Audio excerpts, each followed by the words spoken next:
Que foi? Hein? Parece que você nunca viu ninguém assim antes. Olha, não está nada fácil para mim não, viu? Ficar assim, dia após dia, amarrado. E aí você fica aí, olhando para mim. Isso não vai fazer as coisas parecerem fáceis. Eu sei o que você está pensando. Eu sei. Você está pensando assim. Não precisava ser desse jeito. As coisas poderiam ser diferentes. Poderiam. Mas, e se eu não consigo perdoar? Vai, me diz aí. Como eu vou perdoar a traição? E as agressões morais? E as físicas? Como perdoar as agressões psicológicas? Eu não tenho forças para perdoar. Não, eu não tenho mesmo vontade de perdoar. Na verdade, eu já estou acostumado. Eu sei que é loucura. E você provavelmente deve estar achando que eu sou louco. Não tá? Então vai, me diz aí, como perdoar a traição. E me diz para mim que você nunca ficou aí preso, amarrado dentro da tua própria dor. Preso e amarrado pelas coisas do passado. Preso e amarrado por cada pessoa que te magoou. Então por quê? Porque logo eu ia querer ser livre. Para quê? Para ser ferido de novo? Para ser ofendido de novo? Para sentir mais dor? Ah, não. Obrigado. Eu já me acostumei.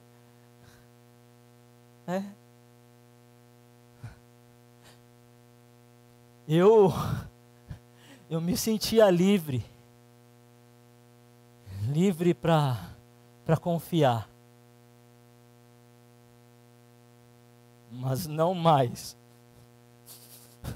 Não depois do que eles fizeram comigo. Eu fui traído, ignorado, machucado. Eu fui abandonado. Por quê? Por quê eles fizeram isso comigo?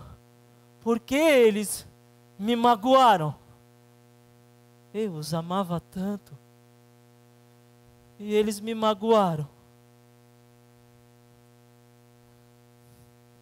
Como alguém pode simplesmente deixar isso passar? Vai, me fala aí. Como? Como que eu posso confiar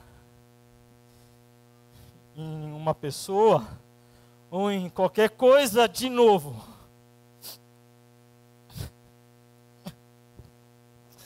Eu não consigo. Eu não consigo me desamarrar. Não, eu não vou. não agora. Eu vou ficar por aqui. Quem vai ficar remoendo as lembranças por mim? Acho que é melhor eu ficar por aqui mesmo. Isso é melhor.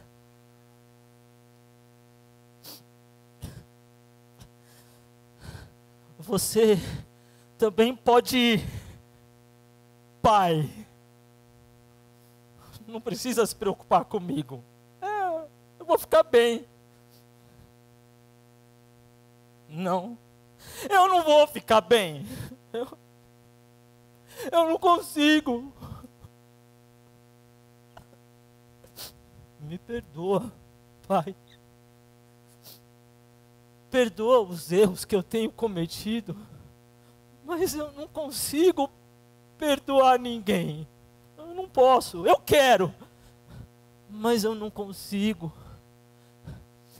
Coloca aqui dentro do meu coração essa capacidade. Coloca no meu coração esse querer e efetuar. Faz desse ser humano miserável algo que ele não pode fazer. Eu não posso pertencer a esse lugar. Me perdoa, pai. Me ajuda. Eu não posso. Eu não quero ficar aqui, mas eu não posso. Eu te imploro. Eu não posso, mas o Senhor pode. Me ajuda, pai. Me ajuda.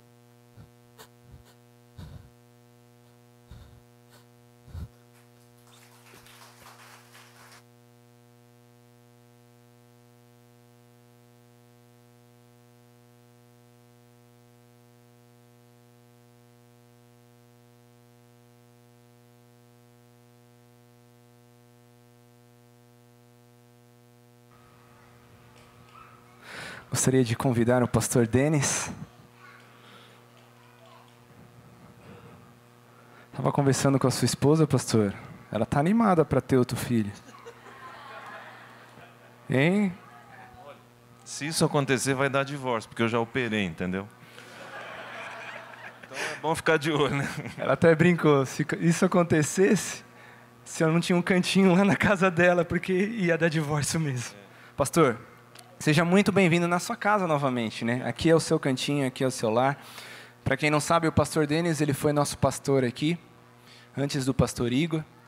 E a gente está muito feliz de ter a sua presença essa manhã aqui. Que Deus possa te honrar, que você mais uma vez possa ser usado por Deus nas tuas palavras, no sermão. Quando eu vi o título, eu falei, maravilhoso, sobre perdão. É algo tremendo, que só pode vir de Deus. Que Deus possa te usar. Seja muito bem-vindo mais uma vez.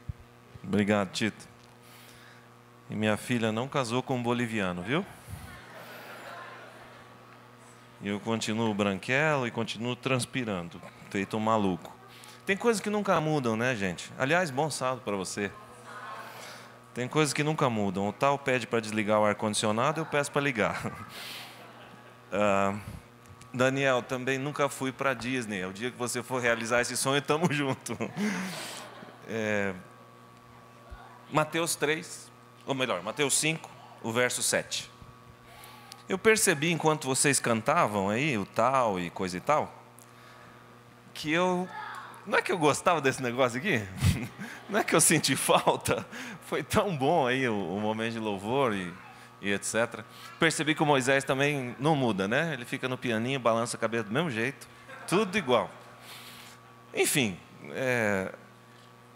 foi muito bom estar aqui aquele ano e meio e é muito bom voltar. Eu fiquei muito contente com o convite do Igor, e ele deve estar no Caju numa hora dessas. E eu fiquei muito feliz de rever alguns de vocês também, né, com quem eu pude falar. A gente que muda bastante tem um privilégio assim, um privilégio e uma desvantagem. A gente nunca pode dizer, eu não posso dizer que eu tenho amigos desde a infância, eu não tenho, porque isso nunca aconteceu, nunca fiquei num lugar. Ao mesmo tempo, eu conheço tanta gente diferente, tanta gente querida. O lugar onde eu estou agora tem gente maravilhosa também, quer dizer, Você vai conhecendo mais a natureza humana enquanto convive com pessoas diferentes, em lugares diferentes. Isso, de certa forma, é um privilégio, não é? Mas reconheço que eu tenho uma certa inveja de alguns que dizem: eu sou amigo, estou nessa igreja há 20 anos, sou amigo do fulano há 30, enfim. Esse tipo de coisa deve ser uma coisa legal também. Mas no céu tudo vai se equalizar, né? Eu imagino. Todos nós vamos ser felizes completamente. Essa eu acho que é a maior esperança do adventista, né? O reencontro com quem já se foi, a certeza de um estado de felicidade pleno, completo, para sempre. Esse tipo de coisa, conviver com as pessoas que você ama, que você gosta, que você tem prazer em reencontrar, em conversar, isso é uma coisa maravilhosa. Mas para isso, a gente tem que aprender a perdoar, e aí a coisa fica mais difícil. E Mateus capítulo 5, no verso 7, faz parte das bem-aventuranças. Aliás, a Josi está lá, ó. Eu não enxergo por causa dessa luz, né? Mas a Josi está lá. Veio comigo, olha lá, a Josi. A Ana Carolina e o Paulo Henrique estão lá, meus filhos, lá em Arthur Nogueira e no IASP. Os dois estudam lá. Mas um dia eles vêm ver vocês. Mateus 5, 7. Bem-aventurados os misericordiosos, pois obterão misericórdia.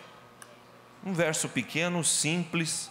Na minha Bíblia, aqui na Nova Versão Internacional, são 3 linhas. 1, 2, 3. Bem-aventurados ou felizes os misericordiosos, pois obterão misericórdia. Algumas coisas aqui que a gente tem que entender. O que é ser misericordioso? Ou misericordiosa?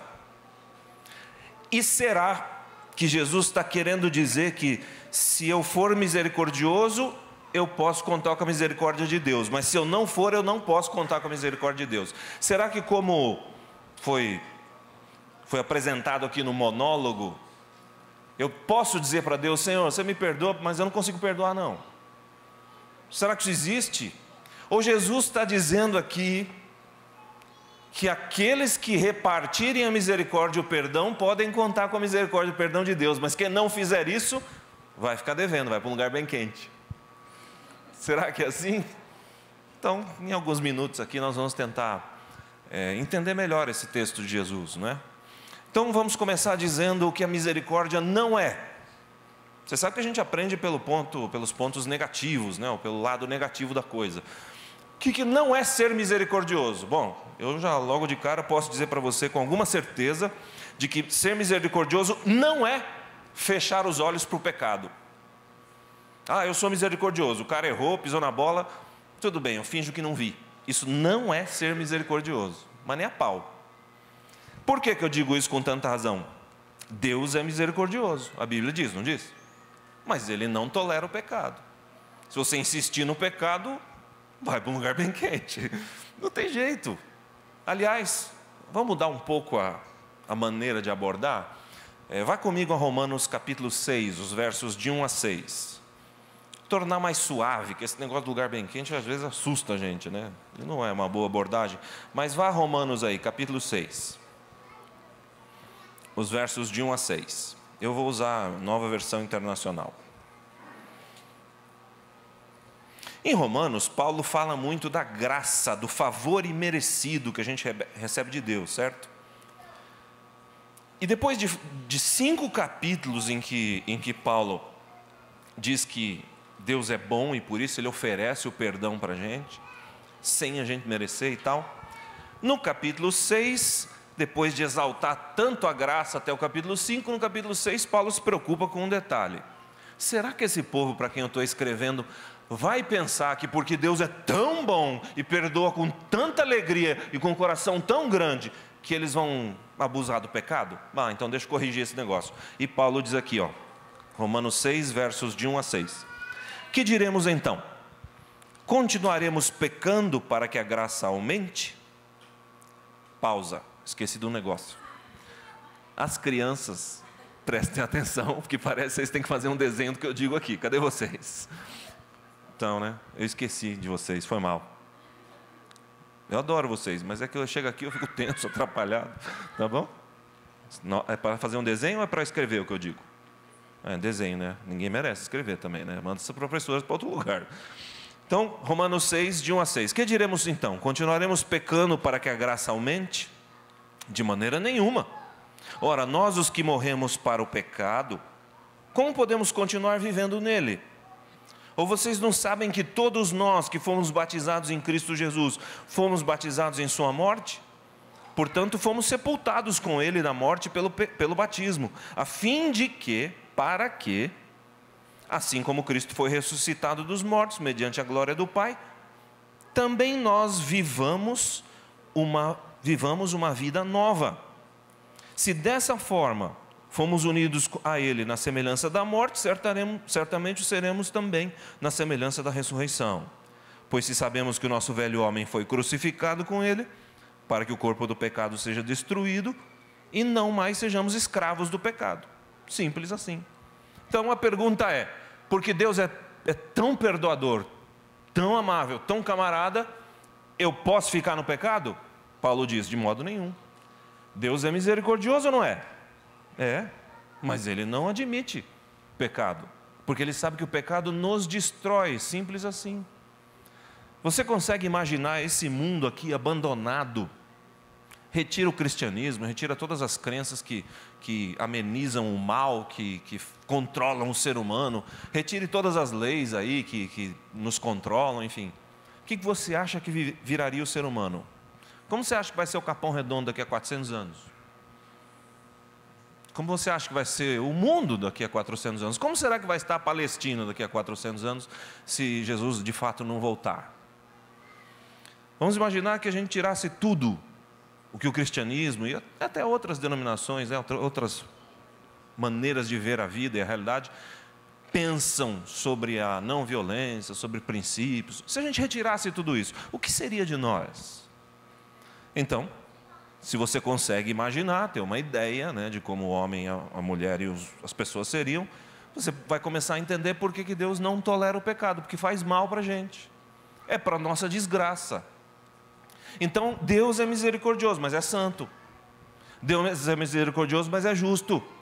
Deus é misericordioso, mas é reto. E Ele espera que a gente seja assim, para a gente não causar mal nem para os outros, nem para nós. Então, ser misericordioso não é você fingir que não viu. Ser misericordioso, ou melhor, misericórdia, ela é bem compreendida se a gente comparar com a graça. E o que é graça? Graça é o favor imerecido que Deus dá para a gente. Ele perdoa, e de graça. Você não pode fazer nada para agradar a Deus. Beleza, não, eu já sei o que eu vou fazer. Eu pisei na bola com Deus, então eu vou ajudar a velhinha a atravessar a rua. Não adianta. É uma boa coisa isso. Eu vou, na hora que passar a cestinha aí dos dízimos e ofertas, eu vou contribuir bastante. Ótimo, faça isso, é bom para você e bom para a missão. Mas você não pode, depois de fazer isso, olhar para Deus e dizer, agora o senhor tem que me perdoar, porque eu dei dinheiro para a igreja. Deus nunca vai estar em posição de devedor em relação a você, nunca. E nem a mim, e a ninguém. Por isso Paulo diz, nós somos salvos pela graça. E o que é graça? Este favor que a gente não merece. Aliás, quando você e eu pecamos, a gente escolhe errar, certo? A gente escolhe errar. Em algum momento a gente toma essa decisão. Ou seja, quem erra, quem pisa na bola, quem é desonesto, quem trai, tudo isso que o cara falou aqui, que o Rogério falou, tomou a decisão, pelas suas fraquezas humanas ou pela pressão do grupo, não importa, mas decidiu e fez. Decidiu e falou. Decidiu e foi. Decidiu e veio. Decidiu e vestiu. Decidiu e comeu. Decidiu e bebeu. É assim que funciona. Não dá para mudar isso. Então, quem erra, quem pisa na bola com você, outro ser humano, ou quando você pisa na bola com Deus, isso significa que você e eu somos culpados. Ou seja, para Deus me perdoar, Ele que fica com prejuízo. Não foi assim com Adão e Eva? Adão, o que você fez? Eu comi do fruto, mas foi a mulher que o Senhor me deu, que me deu do fruto. Foi isso, Eva? Não, mas foi a serpente que o Senhor criou, que me deu do fruto. Daí para frente, nunca ninguém quer assumir a culpa de nada no planeta Terra. Mas quando a gente erra, a gente decide transgredir a lei, não é? Então você é pecado, você comete pecado, transgride a lei. Se Deus decide perdoar, quem fica com prejuízo? Ele, por isso Ele teve que vir morrer na cruz. Porque pecado nunca sai de graça. Alguém tem que pagar. E se Ele queria que você vivesse, ele decidiu pagar o preço da sua própria lei, que era a morte. Morte eterna. Foi essa morte que Jesus experimentou. Agora, por que ele fez isso? E aí a gente volta a Mateus 5:7. A misericórdia empurrou Jesus até aquela cruz. E o que é misericórdia? Eu li um bocado de gente que fala sobre misericórdia e o consenso geral é o seguinte: misericórdia, uma fórmula matemática, poderia ser assim: compaixão, ou melhor, misericórdia igual a compaixão mais ação. Quando eu sou misericordioso, eu faço alguma coisa em prol de alguém que está sofrendo as consequências do seu próprio erro. Para tornar isso mais claro, vá comigo lá em Lucas capítulo 10. Lucas 10, 25. Volte aí um pouquinho na sua Bíblia, no seu celular, ou no seu iPad, ou no seu iPod, ou no seu iPin, seja lá o que você tem aí. Lucas 10, os versos 25 em diante. Olha só que historinha legal. Certa ocasião, um perito na lei levantou-se para pôr Jesus à prova e lhe perguntou: Mestre, o que eu preciso fazer para herdar a vida eterna? O que está escrito na lei? Respondeu Jesus. Como você a lê? Ele respondeu: ame o Senhor, o seu Deus, de todo o teu coração, de toda a tua alma, de todas as tuas forças, de todo o seu entendimento, e ame o seu próximo como a si mesmo. E disse Jesus: você respondeu corretamente, faz isso e viverá.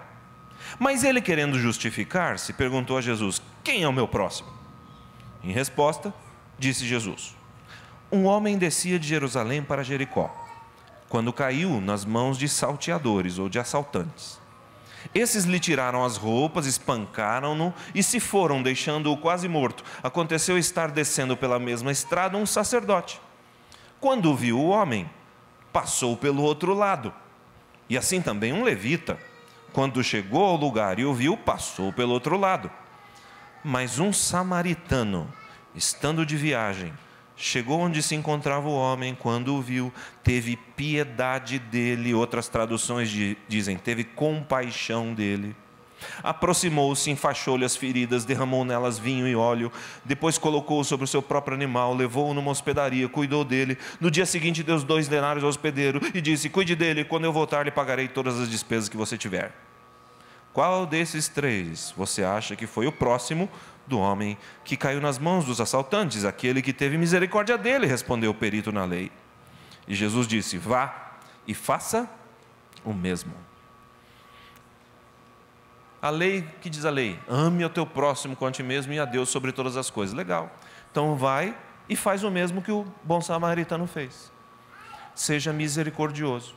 O que é misericórdia? O levita passou de lado.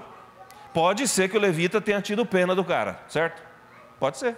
Mas se ele teve, você nunca vai saber, nem eu, porque ele não foi e não fez nada. Ele teve dó e passou, e foi embora com a dó dele, com a compaixão dele, se é que ele teve. O sacerdote é a mesma coisa, passou de largo.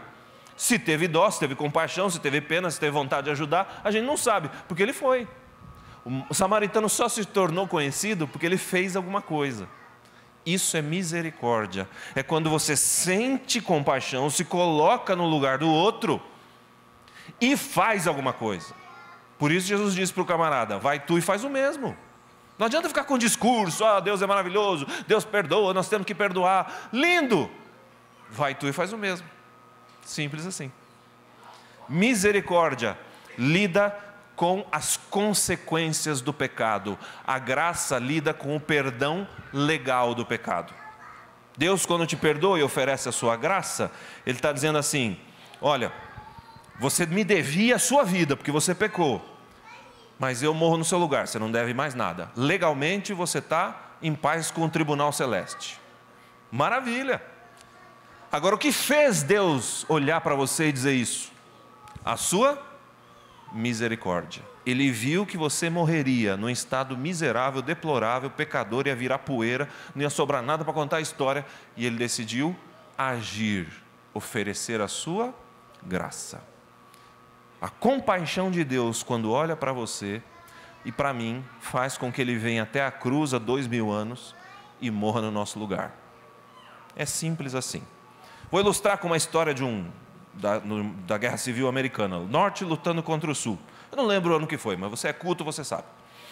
Então, o camarada os adventistas descobriram que o governo tinha uma maneira de fazer com que eles não precisassem combater na guerra. Os adventistas tinham ou diziam, né, ali naquele momento, que eles gostariam de não combater, não entrar na luta armada, para não ter que matar, e quem sabe, principalmente, também não ter que morrer, né? Mas a ideia era, nós não queremos entrar numa disputa que vou ter que matar alguém que eu nem conheço. A igreja se posicionou. Isso é história, não é invenção. Então eles criaram um dispositivo, diz a história, naquele momento. Se você arranjar alguém que vá na guerra no seu lugar, você não precisa ir. Olha que maravilha. E você sabe que o americano é muito patriota, né? Sempre tem alguém querendo matar alguém que é inimigo da América do Norte. É inimigo, quero matar. Então, não fui para a guerra. Muita gente fica frustrada porque não vai para a guerra, matar os outros. Então não foi muito difícil os jovens adventistas arranjarem gente que queria no lugar deles. E isso, no caso de um rapaz aqui, que eu não sei o nome, não tinha na história, e também não faz diferença nenhuma.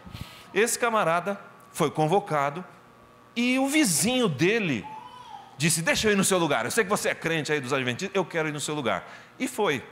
Então se fazia lá um documento, um contrato, sei lá o que era, e o cara foi no lugar dele, numa batalha chamada Siló. O cara morre na batalha. Um ano depois, o governo manda uma cartinha dizendo para esse jovem adventista que mandou o cara no lugar dele, o cara morreu, dizendo assim, agora você venha para a guerra, agora nós estamos precisando de você de novo. E ele escreveu assim, eu não posso ir porque eu estou morto. Como os mortos normalmente não escrevem, o pessoal do governo caiu em cima dele, e ele foi aos tribunais. Só para o juiz chegar à conclusão de que legalmente ele estava morto. Porque o representante legal, conforme os documentos diziam, morreu. Então ele havia morrido para a guerra. É exatamente isso que Jesus fez no seu lugar, no meu. A gente tinha que pagar com a vida. E Ele nos deu o direito legal, diante do tribunal celeste, de chegar e encontrar Deus em paz, cara aberta. Isso é graça. Eu não mereço e eu não posso fazer nada para perdoar o meu pecado. Eu não posso fazer nenhuma boa ação, eu não posso fazer nada de bom para depois exigir o perdão de Deus. Ele me dá isso de graça, porque só Ele pode morrer no meu lugar, e isso Ele fez. E Ele põe na sua conta e põe na minha conta. Isso é salvação pela graça. Agora, o que fez Deus fazer isso por você e por mim? O que fez Jesus ser pendurado naquela cruz? A misericórdia, a compaixão que Ele sentiu por você no século 21, aqui na igreja da Vila Olímpia.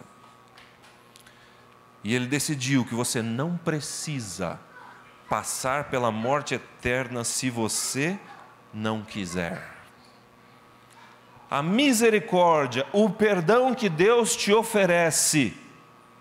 E aí a coisa vai ficando complicada. Você, segundo Mateus, você e eu, né? Segundo Mateus 5:7, esta misericórdia que eu recebo de Deus, eu serei feliz apenas se eu der esta misericórdia para o meu próximo. E quem é meu próximo? Qualquer um que estiver precisando da minha misericórdia. Felizes os misericordiosos, porque estes alcançarão misericórdia. E aí a coisa fica bem difícil, mas é isso que o texto diz. Aliás, esse texto remete a uma outra passagem, Mateus 6, Pai Nosso. Todo mundo aqui deve saber o Pai Nosso de cor, até o pessoal que está em casa, né? É uma festa. Pai Nosso é uma oração que de repente mandaram você fazer 200 vezes para espiar um pecado aí. É uma maravilha. O problema é pôr em prática, principalmente a última parte. Perdoa as nossas dívidas, assim, ou do mesmo modo, ou do jeito que eu perdoo os meus devedores. Aí fica difícil. Quem sabe a gente possa suprimir a última parte do Pai Nosso e ficar só com o perdão divino, para a gente não ter que oferecer para o outro. Mas Jesus complicou as coisas, porque Ele foi somando textos, e tem muitos outros, mas a gente vai ficar nesses dois. Aí Jesus aparece no Sermão do Monte e diz, tá bom, feliz ou misericordioso, porque esse vai receber misericórdia. Perdoa as minhas dívidas, assim como eu perdoo aqueles que me devem. Para conseguir fazer isso, só tem um jeito, na minha maneira de ver. Quer dizer, na prática, se você estudar o tema, você vai encontrar outras maneiras. Mas eu vou te entregar o que eu encontrei, combinado? Então, o que eu entendi quando estudei esse tema? O misericordioso, você e eu só vamos conseguir transmitir essa misericórdia, passar para frente, isso que eu recebo de Deus, que no fim das contas representa o perdão, a vida eterna. Eu só consigo passar essa misericórdia, esse perdão para frente, quando eu entendo que a pessoa que me ofendeu, ela está no lugar onde eu estaria se não fosse a misericórdia de Deus por mim.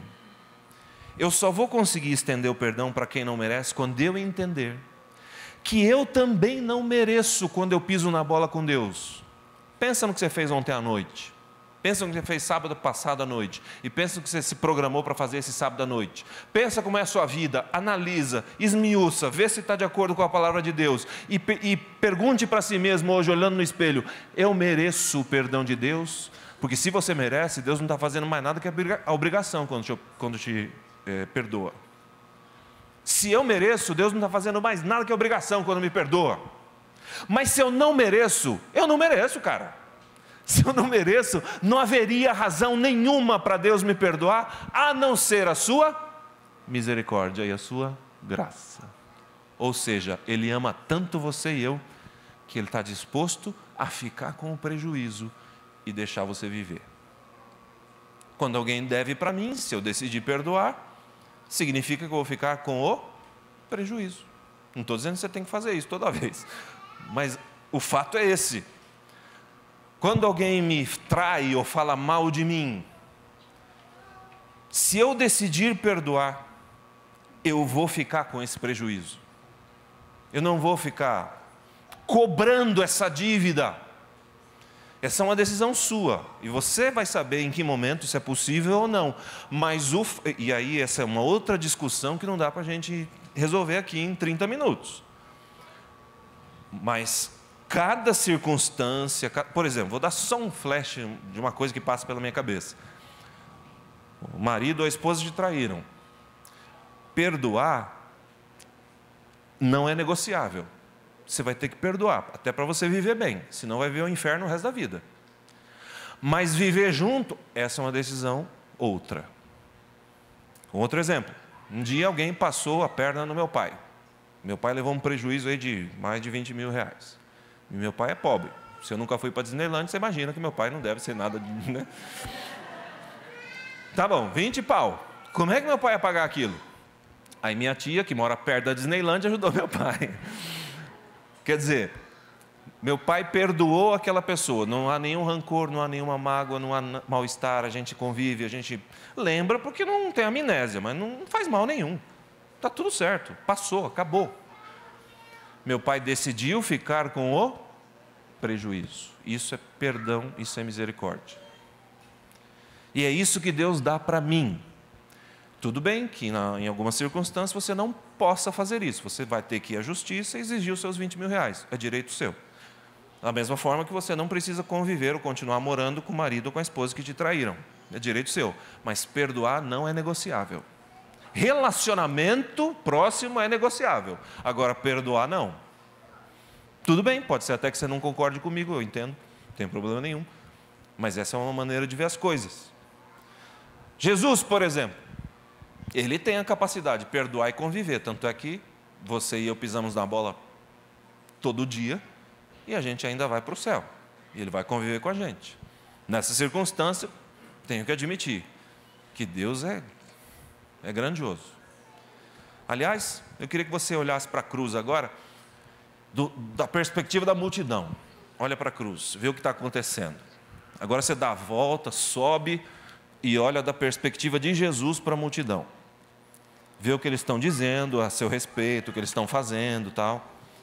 E aí lembra o que Jesus disse: Pai, perdoa-lhes, porque não sabem. Será que Jesus exagerou? Ele era muito bonzinho, ele era bobão? Ou ele tinha razão? Eu acho que ele tinha razão. Porque embora pareça estranho, ele morreu, depois de algum tempo ressuscitou, a igreja cristã começou, e a Bíblia diz no livro de Atos que muitos sacerdotes obedeciam à fé. A Bíblia diz que durante a igreja cristã, muitos daqueles que disseram crucifica, muitos sacerdotes que puseram Jesus naquela cruz, eles chegaram a crer em Jesus e se tornaram membros do cristianismo, dessa nova coisa que surgiu no mundo. Jesus tinha razão ou não tinha? Parece que ele tinha. Tinha gente ali que não sabia o que fazia? Tinha, embora eu e você tenhamos a tendência de achar que não. Se fosse eu lá em cima, cara, eu metia fogo naquela gente. Na hora. Não ia sobrar nada. Mas Jesus tinha razão. Estevão, lembra de Estevão? Atos 6 e 7. Atos capítulo 6 e 7. Estevão lá levando pedrada.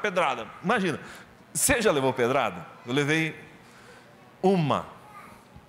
Eu estava no trem, desbravador, ia indo para uma caminhada, para um acampamento. Mogi das Cruzes, indo para Mogi das Cruzes, de São Paulo para Mogi das Cruzes. E aquele teleque naquela época, imagina, eu tenho 47, tinha 12. Daqui a pouco, na janela meio aberta assim do trem, eu vi um negócio preto entrando, fez um barulho e naquele mesmo instante minha vista apagou. Quando eu acordei, me disseram que tinha sido uma pedrada. Eu tenho uma marca até hoje aqui. Por isso que eu deixo o cabelinho assim, ó. Você imagina Estevão, cara, levando pedrada de tudo que é lado. E ele, diz a Bíblia em Atos 7,60, ele diz assim: Senhor, não lhes imputes esse pecado, não coloque sobre ele essa culpa. Caramba, Estevão era maluco, era bobão, era trouxa. Ou ele tinha razão? Ou ele era santo demais, santo, muito santo? Ou ele tinha razão? A minha tendência é achar que Estevão... Estevão, não precisa disso não, cara. Que não põe o pecado sobre eles. Acontece que eu acho que Estevão tinha razão, porque depois de algum tempo, um carinha que segurava as roupas lá do povo que jogava pedra em Estevão, um tal de Saulo, eu acho que Saulo segurava as roupas e ficava lá, agora, na orelha, no joelho, não é? Este cara que se divertiu com as pedradas, deixa aqui que eu seguro sua roupa, cara, vai lá, mete a pedra. Esse cidadão se torna Paulo, que escreveu metade do Novo Testamento que você tem nas mãos aí. Será que Estevão tinha razão? Tinha. Eu só vou conseguir passar a misericórdia para frente quando eu entendo que essas pessoas, elas são instrumentos do diabo enquanto me ferem. E pode ser que elas nem saibam disso. E mesmo que souberem, e aí a parte é mais difícil ainda. E mesmo que souberem, mesmo que não mereçam o meu perdão, eu vou entender que eu também nunca vou merecer o perdão de Deus. É que na minha visão eu sempre sou mais bonzinho que os outros, mas não sou. Eu não mereço, depois que eu tenho pensamentos impuros, depois que eu falo mal dos outros, depois que eu adultero, depois que eu sou desonesto nas pequenas coisas, depois que eu transgrido o sábado, depois que eu como e bebo, que eu sei que não posso comer nem beber, eu não mereço o perdão de Deus. Simples assim. Porque eu decidi fazer o que eu sabia que Ele não se agrada. Simples assim. Então, se eu quero a misericórdia de Deus sem merecer, a pergunta é: por que eu, Denis, não consigo às vezes estender essa misericórdia achando que o outro não merece? É a mesma coisa. É a mesma coisa. Talvez seja por isso que, se eu descubro que sou devedor e fui perdoado, então eu consigo ser misericordioso. Enfim, vou terminar contando para vocês a história de um missionário. Não era adventista, mas trabalhava numa selva, que eu também não sei qual é, mas não importa. O cara foi para a selva e disse assim: eu estava lá na selva, minha esposa era enfermeira, e aí nós fomos lá para manter uma clínica e um armazém. Armazém vendia-se sal, fósforo, anzóis, tudo que facilita a vida do índio, né, do nativo. E aí os nativos saíam do meio da mata e vinham morar perto da gente por conta da clínica e do armazém. E aí a gente aprendia a língua deles e traduzia a Bíblia para eles. Esse era o trabalho desse cara. Eu conheci um cara desse, em Brasília. Você tem que ver ele contando a história dele, é uma coisa maravilhosa. Muito louco. Você viver no meio do povo para aprender a língua. Inclusive, parênteses aqui, uma tribo, você sabe que no Brasil tem índio pra caramba aí pra cima, né? Pará e tal, tem tribos praticamente desconhecidas. E esse cara andou por lá e tinha uma tribo que eles simplesmente não tinham noção do que era um cordeiro. Não tinha sentido nenhum para eles você falar, Jesus é o Cordeiro de Deus. O que é isso? Não adianta você mostrar o desenho, explicar, o cordeiro não era do ambiente deles, eles não sabiam o que aquilo significava. Aí eles chegaram à conclusão, os missionários, que eles tinham que perguntar para os nativos o seguinte, qual bichinho que vocês têm aqui, que é carinhoso, que dorme com vocês na cama, que fica dentro de casa, que vocês acariciam, que vocês beijam, que é bonzinho? É o porco. E você pode achar estranho, isso pode parecer heresia, pode parecer loucura, mas eles traduziram, Jesus é o porquinho de Deus que morreu por você. Porque aqueles nativos não entendiam outra linguagem. Você imagina que loucura isso? E essa gente fazia isso. Só que na América, eles moravam na América do Norte e faziam esse trabalho numa selva que eu não lembro se é na África. Tudo bem, depois você pesquisa aí e vê. E ele contou que, enquanto os nativos vinham ali, moraram ali, usavam a clínica e o armazém, e ele, já ali há uns 3 anos, ele começou a ficar com vontade de comer abacaxi. Na selva é muito difícil ter fruta, daquelas que eles gostavam, né? Então eles trouxeram algumas mudas da América do Norte, plantaram, e os abacaxis começaram a crescer. Verdinhos, aí começaram a crescer, e eles com água na boca, eles gostavam muito de abacaxi. Conta a história que quando os abacaxis estavam quase amadurecendo, e no dia seguinte eles achavam que iam levantar naquela manhã, naquela madrugada, colher abacaxi, comer abacaxi o ano inteiro, os nativos roubaram todos os abacaxis. Todos. Não sobrou nenhum. Mas ele ficou uma onça. Ele foi lá e disse para eles, é o seguinte, quem roubou os abacaxis? Fomos nós, Tuan. Eles chamavam ele de Tuan. Fomos nós. Tá, então devolve. Não, já comemos. Não vamos devolver nada. Então tá bom, então vou fechar a clínica. E fechou. Os filhos dos nativos começaram a adoecer. As esposas grávidas começaram a ter problemas seríssimos. Gripe, sarampo, o inferno. Aí ele disse que não conseguimos manter a nossa decisão e reabrimos a clínica. Mas agora vocês não deixam mais os meus abacaxis. Diz ele que quando o abacaxi estava pronto para ser colhido, adivinha? Quando ele abriu a porta de manhã para colher a droga do abacaxi, os nativos tinham roubado tudo. Aí ele foi lá e disse, tá bom, eu não vou fechar a clínica, mas vou fechar o armazém. Aí vocês não vão ter sal, não vão ter fósforo, não vão ter farinha, não vão ter, enfim, essas facilidades, anzóis para pescar, lança para caçar, vocês não vão ter nada disso. Agora fechou o armazém, acabou. Aí os nativos ficaram revoltados e foram embora da aldeia. Voltaram para a mata onde eles moravam. E aí os 2 missionários ficaram lá, sem ter o que fazer. Sem ministério, sem aprender a língua de ninguém, sem ensinar ninguém, sem razão de existir naquele lugar. Veio as férias, veio o período de férias, e eles foram para um congresso jovem, lá uma coisa assim, e lá alguém disse num sermão como esse, você tem que entregar as suas coisas para Deus, e Ele vai administrar. É mais ou menos o que o Daniel disse aqui na hora da mordomia. Você faz a sua parte e Deus faz a dele. Se você não for para a Disneylândia, no céu você viaja. Fica tranquilo. Certo? E aí ele tomou uma decisão. Vou entregar a plantação de abacaxis para Deus. E assim ele fez. Voltou, plantou de novo. E aí os nativos vieram, roubaram de novo e disseram assim, o Tuiu está bravo com a gente? Ele falou, não. A plantação não é minha. Eu passei para outra pessoa. Para quem você passou a plantação? Para Deus. Se vocês pegarem, estão pegando dele, não de mim. Eles ficaram com medo. Eles ficaram com medo. Mas como perceberam que essa atitude dele permanecia e ele não reclamava, não xingava, não ameaçava, continuava o armazém, continuava a clínica, eles criaram coragem, foram lá e perguntaram, Tuiu, como é que é Tuan, você virou cristão?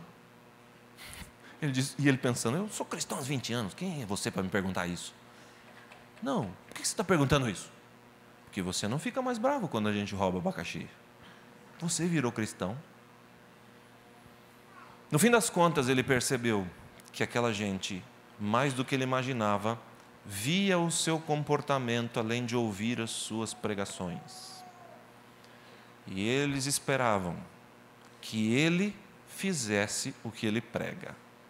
E quando isso aconteceu, quando ele entregou os abacaxis para Deus e não se zangou mais com aquela gente, eles voltaram e todo mundo comeu a droga do abacaxi. Ele e os nativos. E ele fez a tradução da Bíblia para aquela gente.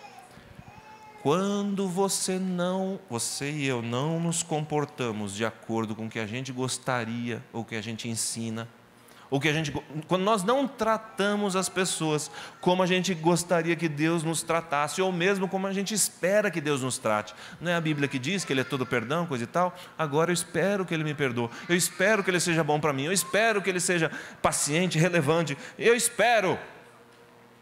Mas Senhor, não dá para eu perdoar o outro, então o Senhor me perdoa. É o que o Rogério disse aqui na hora da... Quando as pessoas perceberem que você e eu vivemos aquilo que pregamos, talvez fique mais difícil de achar lugar aqui nessa igreja. Isso é um negócio seríssimo, que eu luto com isso a minha vida inteira. Ser autêntico, ser aquilo que eu digo que é verdadeiro.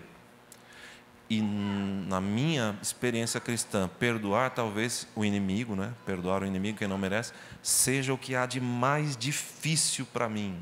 É uma luta muito grande. É uma luta contra as minhas emoções, contra as minhas lembranças, contra os meus sentimentos.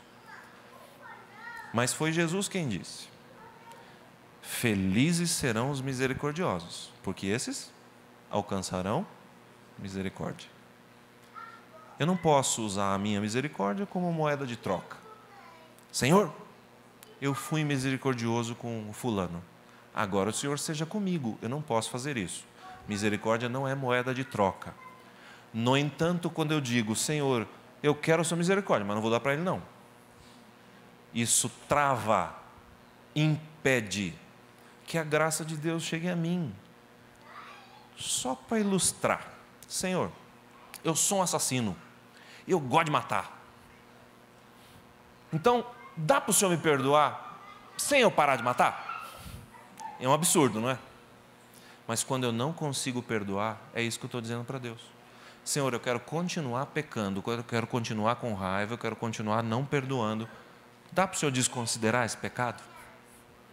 O que Jesus disse no Pai Nosso? Não dá, cara. Não dá. Assim como deixar de matar, de roubar, de adulterar, de dizer falso testemunho por aí, você tem que deixar de não perdoar. Você precisa perdoar para experimentar o que significa isso e para que você entenda exatamente o que eu fiz por você. Eu sei que não é fácil. Não me pergunte ali fora se eu consigo fazer isso sempre. Mas é esse o alvo para o qual nós temos que caminhar. Que Deus nos deu o Espírito Santo para a gente conseguir. A gente faz oração agora, é isso? Você pode se colocar em pé? Vamos fazer uma oração? O melhor desenho das crianças vai ganhar 2 pedrinhas de gelo. Tá? Nosso Pai, nós te louvamos pela revelação da Tua Palavra. O nosso pedido é que o Espírito venha sobre nós, esteja em nós, para que a gente consiga transmitir isso que recebemos de Ti para outras pessoas. Nós temos dificuldade, o Senhor nos conhece. Talvez aqui uns mais, outros menos, mas nós precisamos da Tua ajuda, nós precisamos nascer de novo, assim como Nicodemos precisava, para conseguir estender a Tua misericórdia para outras pessoas e o Teu perdão. Falando nisso, perdoa os nossos pecados, nos dá a Tua paz, a certeza de que não importa o que nós fomos até agora, mas mesmo que a gente não mereça, nós queremos aceitar o sacrifício de Jesus no nosso lugar, queremos sair daqui em paz e ter um sábado na certeza de que somos limpos diante da Tua presença. E nos ajuda a estender isso para outras pessoas. Nós louvamos o Teu nome por essa esperança. Em nome de Jesus. Amém. Deus te abençoe, você que está em casa também. Se eu fosse você, eu não sairia da igreja sem dar pelo menos 5 abraços. Mas aí é com você.